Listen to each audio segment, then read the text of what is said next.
Hey guys, welcome back. BDCKR here. We're back with our weekly Q&A thing. You're probably on YouTube. Statistically, you might be on a podcast platform. What it is how you consume it. The purpose of a system is what it does, and this is reaching you somehow. If you are listening to it right now, and however it is reaching you is how it is reaching you. This season is season 12, which is our season of favorites, old favorites, right? Current favorites. They're still okay. Good. I mean, it's one thing, I guess, if we say there's probably one team that's nostalgic, which is the Elseworld Flash team and Containment Doomsday team that we did. Yeah. But otherwise, they're all still relevant now. They're still fun to play now, or just really good. Past, present, and potentially future favorites. Okay. So who are we looking at today if you're on YouTube and hearing about if you are not? Right. Okay. So this is a team highlighting Raven Prime. We last reviewed her December 14th, 2023. So you might want to go to that weekly recap video, December 14th, 2023. And we go into a lot of detail why she works, what's good about her. The way you're looking at her now, right now she's got N52 Totem, Master's Death Cart, and Demonic Cloak for a little bit of variety. And Demonic Cloak is not a legendary gear. It's her signature gear, though. And it gives her an 18% power gen increase, which is nicely in line with her N52 Totem, Master's Death Cart, so that she gets her full 2 bars when she tags in. It's got a 30% crit chance on Special 2 and a 30% life drain chance on Special 2. And since we're doing a lot of Special 2s, pretty good. It pushes it with her crit augmentations up to, I think, pretty much hitting crit 100% of the time against opponents that aren't blocking and don't have an anti-crit passive. Hawkgirl, which we like. It's why she's S tier. She makes every team with N52 Totem on it better. She's got Astral Harness, Nth Metal, Morningstar, and Ibis Stick. Almost doesn't matter. You could do her lots of different ways. We're doing her that way because then she's got a little bit of offensive potential, and we're relying on Astral Harness to offer as much defensive ability as we need. And the wild card here, the interesting part, is Wonder Woman 600, who we've got mainly for her passive. She's got 30% damage and 30% power gen boost to all female characters. So anytime you've got 2 female characters already, she's not a bad one to add. And just to play around a little bit, not because it makes her better, but okay, so she's got both of her signature gears. There's not a lot of characters that have more than one signature gears. Some have a ridiculous number like Batman, and some like Wonder Woman, Superman have more than one. So Wonder Woman's Lasso of Truth and Amazonian Sword and Shield, and we've given her a League of Assassins Knives. And it's a motley mix. It's not a great combination, but it doesn't matter because she's not the star of the team. So the Lasso gives 20% damage boost to Special 2, heals self 18% on Special 2, and 35% power drain chance on tag in. And if you're watching the fight, you'll see we're not using her Special 2 nearly as much as we should because her Special 2 is, okay, it's not that great. It doesn't do a lot of damage. And like all Wonder Woman, most Wonder Woman, all but one, they have a really good Special 1 where it's a single hit, a lot of damage on that one hit, and it's fast. So yeah, we're not using her optimally for this gear. We're not really that concerned about making her great. She's mainly here to make Raven look good with her passive. But what I like about this gear is that the 35% power drain is like Rebirth Raven Light. There's a lower percent, so a 35% chance on tag in, but it also doesn't require you to have less power. So Rebirth Raven might technically be 100% if you tag in the right conditions. Yeah. You have to plan for the conditions. And it's not that hard to plan, but it's a nice kind of random thing that almost feels like we've still got Raven on the team. Yeah. And what we said in the previous video as part of it was if you're using the rest of your team or even Raven herself, but not her health swap, to work as your main damage output, by the time Raven's passive triggers, often you're not taking back a lot of health because you've done too much damage. If you're trying to use your health swap to take down the other team, the time it takes to let her health drop, a lot of times it's not worth it when you're facing a team that's about the same strength as yours or even a little bit higher. So it just takes too long. The way we're playing it here with Raven as a star, she's our specialist. we're mostly playing her like she has no passive because her special 2 is pretty good. It's balanced. It does a lot of hits. If there's... and it's got good range, right? So you don't have to worry too much about distance. Mm-hmm. So if there's an opportunity with a high damage output opponent like, say, Batman, Ninja, Catwoman, we will use it, especially if somebody like that, the opponent has stuck Astro Harness on them because it makes them, a little bit easier to fight. But typically...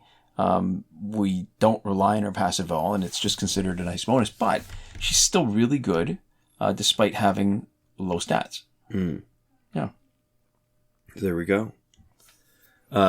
Moving on to the questions, or first off, before the questions, do we want to talk anything about sort of the world stuff we've been seeing? I mean, there's... Oh, I come up with a question, I think. Yeah. Right? Okay.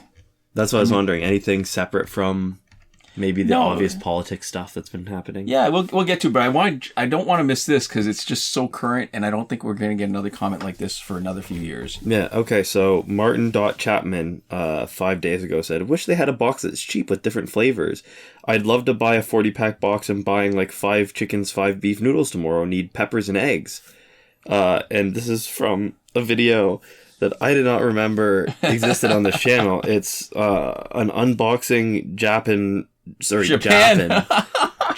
ramen video. I'm tired today. That's my bad. With 667 views from years and years ago. So that might have been it might have been resting at 666 views, like the magic number for ages, until somebody wandered along and not only watched it, but decided that they wanted to comment on it. It's just about ramen. Yeah. It's wild. I mean, it is. I mean, there's no real question here, but the reason why I liked this comment was that it's a wild kind of reminder, not only about how long we've been doing this, but how different our aims were at different times and how it's just changed. Yeah. And we're still doing it, but we're doing kind of different things. Mm-hmm. So thank you, Martin Chapman, for the reminder. Thank you for watching that old video. I don't know. It's just, it's wild to me. Like it's like a historical record. Our channel is of at least one aspect of the things we've done. And it's neat how it can still surprise us, even though it was us doing it. Yeah. Yeah. So there we go. Our next comment comes from Angry Social Justice Warrior, and they say, what a good week. We have an S-tier character in challenge mode, an S-tier gear in online mode, and most importantly, we have a new S-tier president.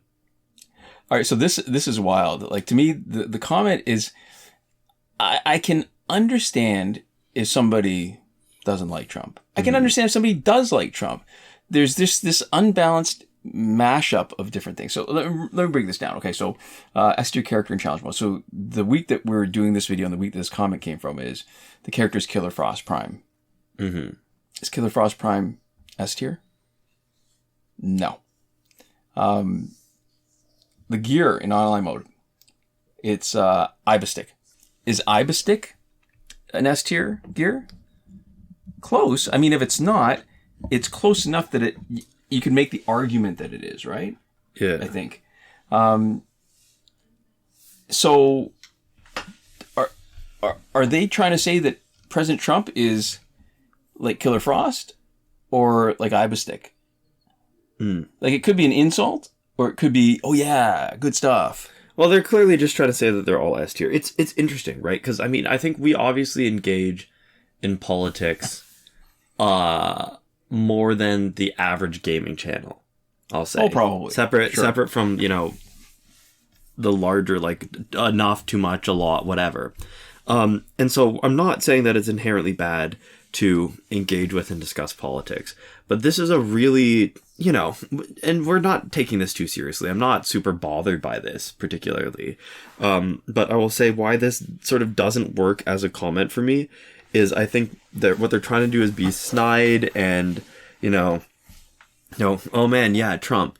And what I don't really like about this is that it feels like it's meant to be like either inflammatory or gloating or something, and it doesn't feel like there's a real sort of honest engagement, right? there's a level of sort of ironic detachment and separation with, you know, S tier, S tier, S tier, and the handle angry social justice warrior. Okay. And, you know, we've had people talk about politics with us before.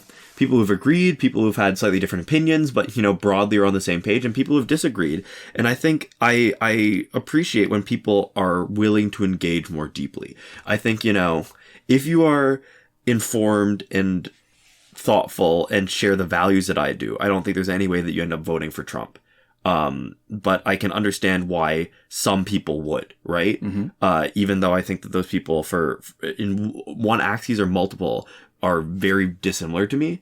But you know, I'm okay having discussions when they're valuable or useful or it feels like something worth saying. And this just feels like none of those things. Separate from the fact that I disagree with this person, right? This just doesn't feel like it feels a lot more like a waste of air than anything else. But it bugs you less. What bugs me about it is less that it supports Trump, than there's this sort of irrational inconsistency to it.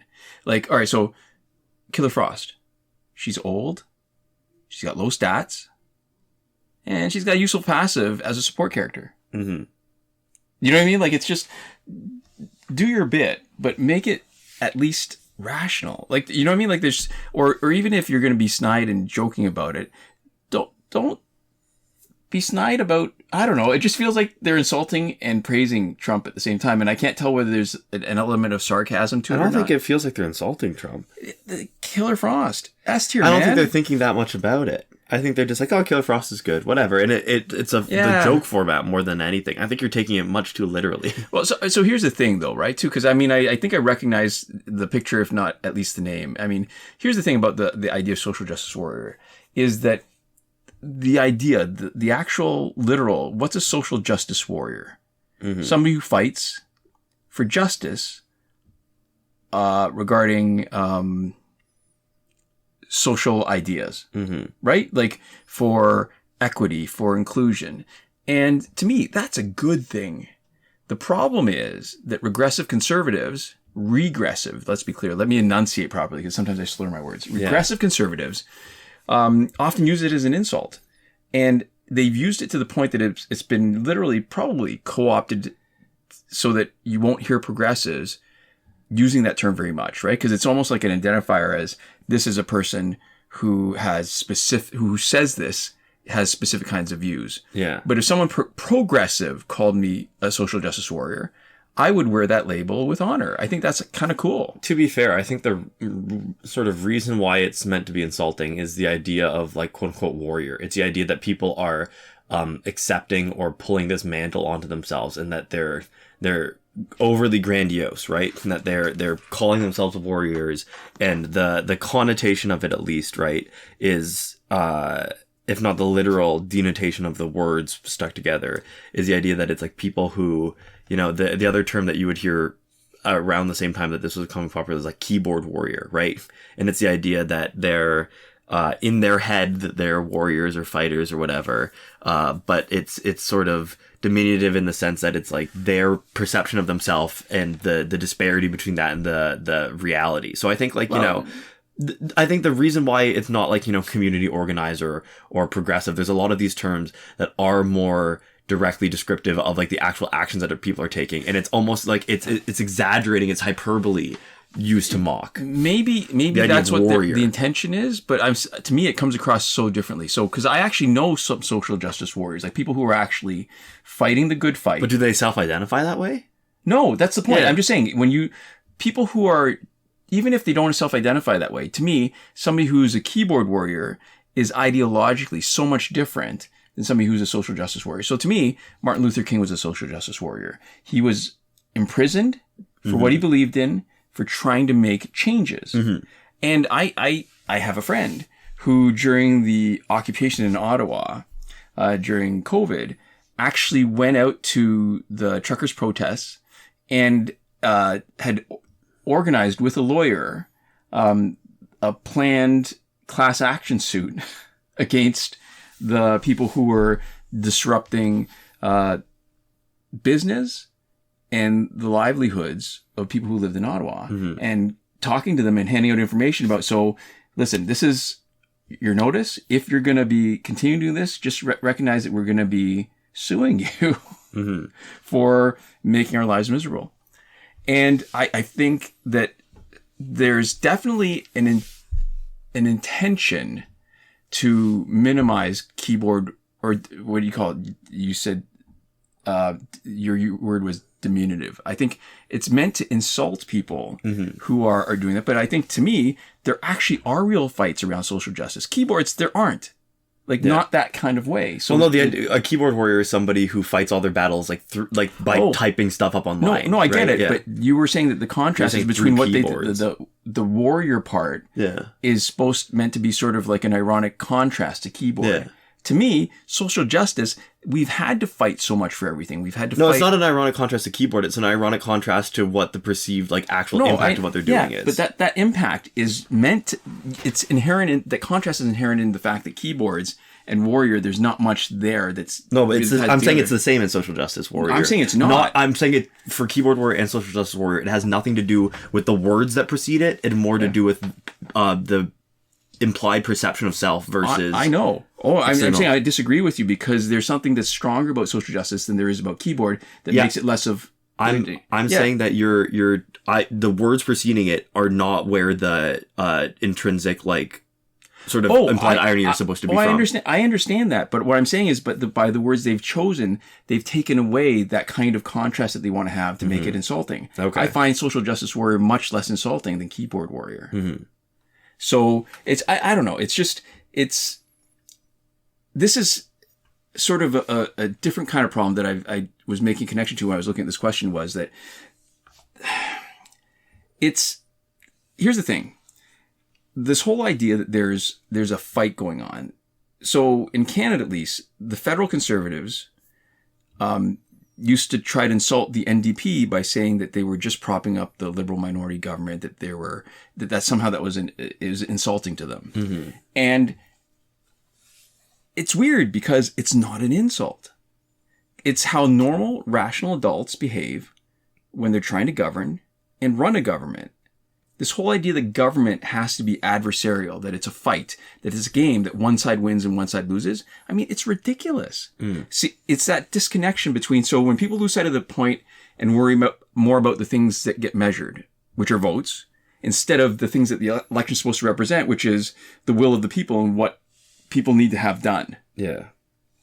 So the fewer the choices, right? Whether it's 2 parties in the States or 3 main parties in Canada, and the more binary the outcome, the less an election actually represents what people want. And it becomes a game because you can't get everything that you want. It's those arguments in the recent US election that somehow Kamala Harris, because she wasn't willing to say that they were no longer going to support Israel, that was a reason to not vote. I mean, you know what the outcome is going to be. When you don't vote, when you don't vote for what you actually want, which is proper medical care, bodily autonomy, then you are just increasing the chance that you will lose those other things that are important to everybody, or should be important to everybody, should be important to at least half the population. Yeah. For some sort of misguided principle when you're talking about people's lives. Yeah. And I think there was a clip of Bernie Sanders where he was speaking about it, and he put it in a way that I feel is very well, which instead of saying, he understood that based off of the decisions of the Biden presidency and Kamala Harris's comments, that, on behalf of what was happening in Gaza, that people felt unable to vote for her in good conscience. And he said 2 things, which was that I also have problems with how it was handled, right? Donald Trump will be worse on these same issues. Or I guess he said 3 things. And the third thing was that, I plan to push back and fight against the way things currently are. And I think that Kamala Harris is a more reasonable starting point, right? And so the other thing, too, is that if you are not a Democrat or a Republican, if you're not a liberal or conservative, especially if you are more extreme, right? If you consider yourself a progressive or further left of either of the options, or even further right of either of the options, one of the things that you're looking for is what do you want to have as a starting point, as a baseline for you to fight against, right? Who are you working to change the opinions of, right? And so you know, a really extremely right-wing person, right? Let's, take the example of like a literal Nazi, right? I'm not calling anybody specifically that, but those people do inarguably exist, right? They self-identify. If they're using a swastika, they're self-identifying. Well, whatever. But whether or not they self-identify, a fascist or somebody who aligns most closely with fascist ideology, the best starting point for that person is Donald Trump. Better than Kamala Harris, right? Sure.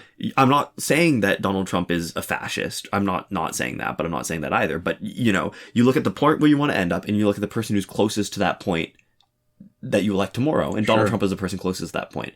And so I think in right-wing circles, and it's one of those things where I do think, broadly speaking, that right-wing people are better at forming coalitions with people who disagree with them on a lot of stuff, and that left-wing people, and again, not to fully generalize, but tend to care more about those nuances and the itty-gritty, and tend to sort of lose the forest, lose the ability to sort of have a bigger tent and organize with more people and have more sort of collective power in favor of sticking really closely to sort of personal ideology. And so I think, unfortunately, I can understand why somebody would feel almost entirely unwilling to vote for Kamala Harris, based off of one thing or another thing, right? That you have a moral line that you feel like she's crossed at some point, and that precludes you from sort of supporting her. The problem is that ultimately, you're not just picking, if neither major candidate represents you, you're not picking who you're fighting against, right? Right. And some people are better to fight against. And so I think from that perspective, right, like, if you're left-wing or progressive, Kamala Harris is much easier to fight against than Donald Trump for getting to where you want to be. It's about sort of what gets you closer to the world that you want to be in, as opposed to what gets you exactly where you want to be. I'd like to change the language a little bit, because I agree with what you're saying, but I think if we frame it just a little bit differently, right? I think the language of fighting is what got us here, where it's some sort of conflict, where it's that the person who is most likely to get you where you want to be when you work with them. Mm-hmm. Because it doesn't have to be a fight. Like, the whole idea, I think, is that you get stuff done. And in the old days, Republicans worked with Democrats, right? Liberals worked with conservatives and New Democrats. And the idea that you're picking your starting point, like where you're going to be coming from, like what it all together. Like, the problem is, like I said, fewer choices. Yeah. Too much stuff. There's going to be stuff that you like, stuff that you don't like. Unlikely there's going to be a perfect candidate. Mm-hmm. And if we had proportional representation, if we had ranked ballot voting, we'd be closer, I think, to that kind of thing. But I think if we could get away from the idea that it has to be a fight, and that it should be cooperative, because what are they doing? They are running the government. They're doing stuff for the collective good. Yeah. God. Nominally, at least. Yeah, no, well, I mean, in theory, this is what it's supposed to be. And the further away we get from that, where it becomes, it's a fight and whoever wins, that's what matters.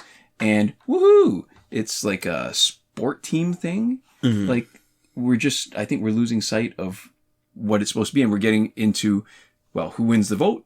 Instead of, what are we going to do? What's the best way to get the country that we want to live in? Yeah. And the world that we want to have. Yeah. It's a tough thing, man. And I admit, like, quite disappointed by the election results in the States. Sure. I think it's hard to know. It's one of those things that it's hard to know what the effects are going to be until you see them, but I am not hopeful. We'll put it that way. Yeah. I think there's a lot of stuff that I can imagine getting worse, right? For Americans. For everybody. Yeah, it's sort of the second order, less direct effects on other people in other places, but it is too bad. And I think what's unfortunate is that, the way that I see Trump making decisions is that I think for the vast majority of people, including people who voted for him, I think, I am of the opinion that what he is selling people is a false bill of goods. And for even if you are in the minority of people that he is purporting to be for the benefit of, that he is ultimately going to be harmful to the vast, vast, vast majority of people, including everybody who thinks they're going to be helped, with few exceptions. Well, I mean, and we don't have to look very far, right? Like I think a lot of people are voting not based on what is actually likely to happen. I mean, in the first presidency, it was that, let's repeal Obamacare. We're going to have a great plan. 2 weeks. We'll come up with a plan in 2 weeks. And then that kept getting punted further and further down. Yeah. Where's the big plan? Mm-hmm. There isn't anything. It was really just grievance politics. It was basically a chance to complain and moan and, again, make it a fight, us against them. Mm-hmm. We're going to just burn to the ground everything they've done. We're going to make it impossible for them to get what they want. I mean, Supreme Court, right? I mean, this is the whole thing. Like, to me, the kicker is, I mean, it's, you know what it's like? It's like when the pandemic started and people were arguing about what's the R rate, what's the mortality rate? Is it like this? Is it like the flu? Is it like something else? And I said, let's drop the noise. I don't really care what the actual mortality rate. What I care about is the outcomes. And we know already that one of the top healthcare systems in the world, Italy, was getting overwhelmed by this sickness. That's all I need to know. Then I knew it was something serious that we had to take seriously. Yeah. So if you know that you can draw a direct line from the Supreme Court appointments to so many people losing their right to health care when Roe versus Wade was repealed. Yeah. And you can say, well, we didn't directly repeal it. We just threw it to the states.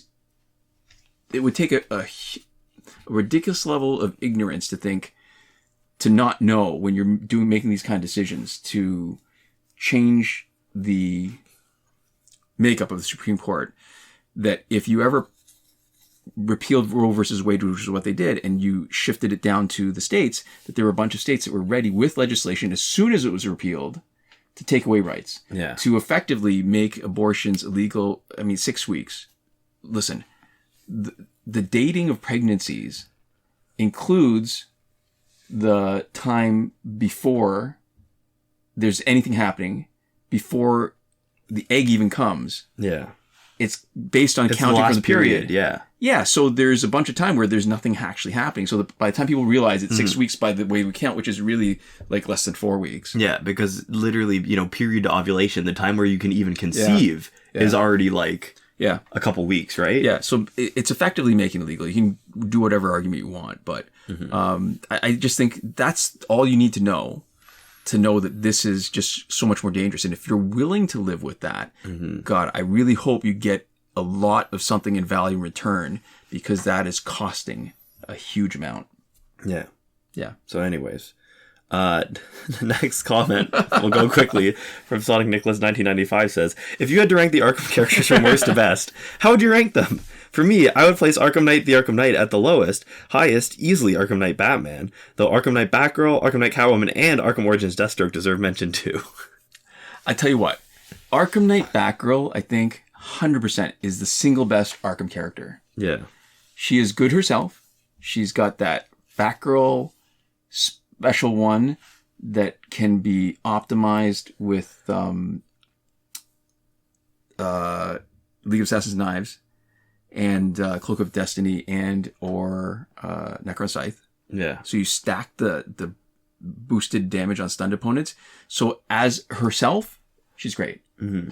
On top of that, she can save 2 Arkham teammates and stun as she comes in and get the value for her Cloak of Destiny and Necron Scythe again.